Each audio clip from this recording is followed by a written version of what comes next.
We build robots to be faster, stronger, precise, to do everything better than humans.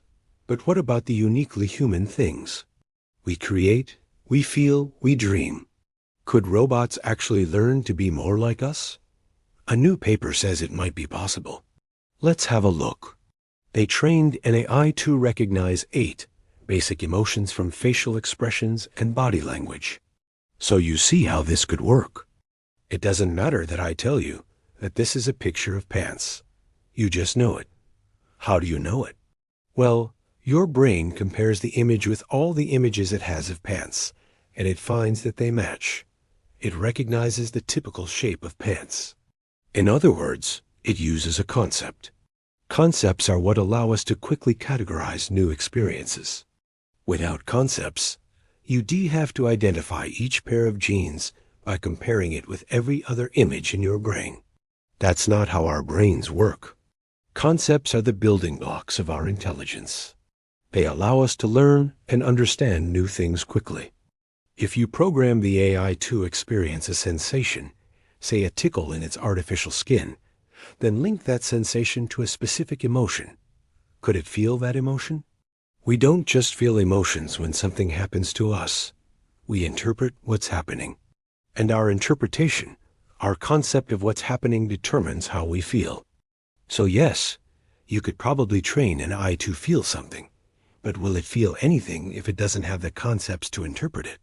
This is speculation on my part, but it seems to me that the problem with this is not so much the sensations, which are really just data, but the meaning that the AI assigns to those sensations. The AI was shown images of people displaying these emotions and text descriptions of bodily sensations that people typically experience with these emotions. The AI learned to associate the emotion with the sensations, and then it was tested. It was shown images of people in various situations and asked to infer their emotions. The AI was pretty good at it, especially when it came to sadness, joy, and fear.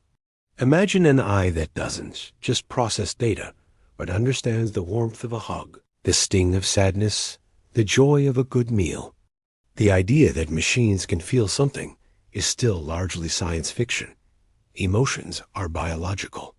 They evolved over millions of years and are deeply intertwined with our bodily sensations and memories. Our brains process emotions and bodily sensations together. If you touch something hot, you feel pain. You learn that pain means danger. You associate that feeling with the memory of being burned. So you don't touch hot things anymore. It's a closed loop that can't simply be programmed. Or can it? This new paper is from scientists at MIT and the University of Alberta. The authors say their results suggest that learning to associate abstract concepts, like emotions, with concrete concepts, like body language, may be more tractable than previously thought. If you look at this image, you quickly understand that it's a pair of jeans. If you think about it, this also means that concepts are the building blocks of our emotions. What do you think? Do you want an A that feels something? Let me know in the comments. Thanks for watching. See you tomorrow.